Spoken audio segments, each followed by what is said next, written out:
En bref, cette semaine, le DEV et la CCIVS lancent la campagne employeur de qualité. Une 22e édition grandiose pour le Festival des couleurs de Rigaud. Et le projet Mémoire du quartier Harwood est parmi les finalistes du prix d'histoire du gouverneur général. C'est le 2 octobre dernier, lors du Salon de l'emploi de Vaudreuil-Soulanges, que s'est tenu le lancement de la campagne de visibilité des emplois disponibles chez les entreprises de la MRC, initiée par DEV et la Chambre de commerce et d'industrie de Vaudreuil-Soulanges. Sous le thème « Employeur de qualité », la stratégie marketing de cette campagne cible les 40 000 navetteurs qui quittent quotidiennement le territoire pour occuper un emploi. Les employeurs sont à la recherche d'un vaste éventail d'expertise. D'ailleurs, on compte de nombreuses possibilités d'emploi actuellement affichées en ligne. C'est dans une ambiance rassembleuse et conviviale que les festivaliers ont pu admirer les spectaculaires couleurs automnales du Mont-Rigaud pendant le congé de l'Action de grâce. Les 3 sites des festivités ont accueilli un nombre record de visites qui se chiffre à 52 400 entrées.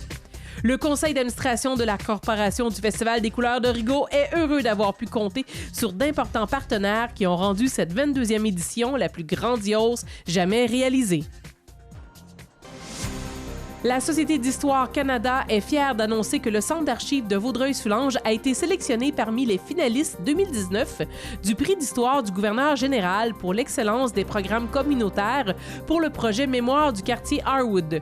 Un projet collaboratif entre les archives de Vaudreuil-Soulanges et la communauté afin de recueillir de l'information sur l'évolution du quartier Harwood.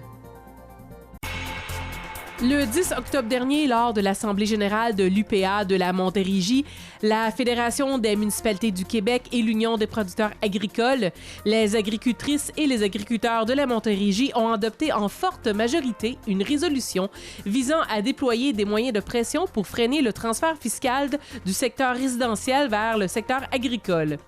Rencontres avec les députés, outils de sensibilisation du secteur municipal, actions de mobilisation, actuellement tous les moyens de pression sont envisagés afin d'attirer l'attention sur cette problématique. Toujours au sujet de l'UPA, celle-ci est à la recherche de fermes souhaitant participer à la 18e édition de l'événement provincial Porte ouverte sur les fermes du Québec qui aura lieu le dimanche 13 septembre 2020.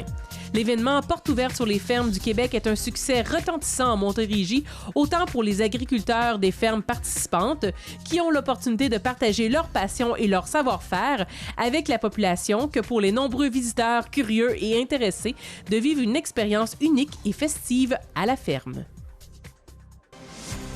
Le 10 octobre dernier, en conférence de presse, l'entreprise Bioca Plus en a profité afin d'expliquer son nouveau projet, l'Atelier paysan. C'est un projet de production maraîchère qui intègre des apprentis jardiniers issus des organismes communautaires locaux. Les participants auront la chance de développer leurs compétences.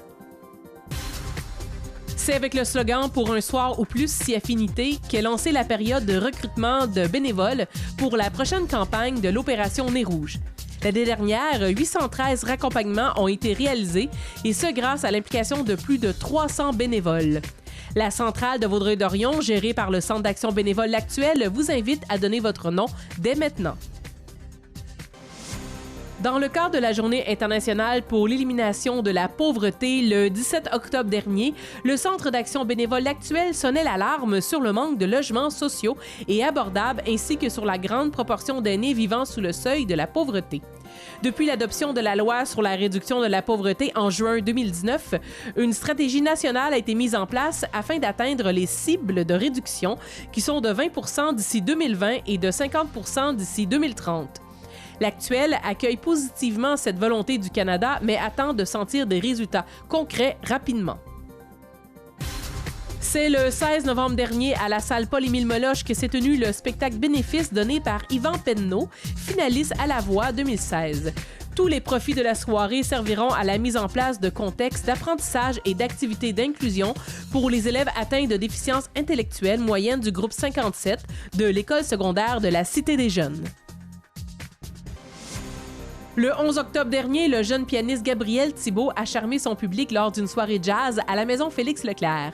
Pianiste originaire des Cèdres, Gabriel a commencé sa carrière de musicien au sein de l'harmonie de la Cité des Jeunes. De plus, la formation dont il fait partie, Melted Up, a également conquis le public à plusieurs reprises dans la région. Gabriel performe depuis maintenant plusieurs années sur la scène jazz montréalaise. La municipalité de Sainte-Lette et le musée régional de Vaudreuil-Soulanges présentaient le 16 octobre dernier l'exposition itinérante pour des siècles et des siècles. Cette exposition de photographie conçue et réalisée par l'historienne de l'art Édith Préjean propose au grand public de découvrir la richesse et le caractère esthétique distinctif du patrimoine à caractère religieux en valorisant l'art, l'architecture, le savoir-faire et la culture propre à ce patrimoine. C'est dans le cadre de la semaine de la coopération que la Caisse des jardins de Vaudreuil-Soulanges a procédé au lancement du concours de bourse étudiante qui revient pour une 11e année consécutive. La période d'inscription est ouverte jusqu'au 30 novembre 2019. Les participants sont invités à s'inscrire en quelques minutes au moyen de leur cellulaire, tablette ou ordinateur en visitant le site sécurisé gagnetabourse.ca en cliquant sur le bouton « Je m'inscris ». Le musée régional de Vaudreuil-Soulanges vous invite à venir célébrer l'Halloween en famille lors de la première activité thématique de la saison 2019-2020 le 27 octobre prochain. Dès 14h, on vous accueillera pour un après-midi de bricolage avec collation et activités spéciales. Toujours au sujet du musée, celui-ci revient avec son concept événement bénéfice de l'art à la table pour une 4e édition à l'Auberge des Galants à Sainte-Marthe le 7 novembre prochain. Cette fois-ci, la thématique Art de vivre sera à l'honneur et 4 artistes ayant un réel attachement pour la culture et le musée seront présentés, soit Lorraine Bouchard, Marcel Bradstein, Daniel Gauthier et Sarah Langto. Jean-Yves Poirier, président du Conseil des arts et de la culture de Vaudreuil-Soulanges et maire de Saint-Polycarpe, assurera la présidence d'honneur.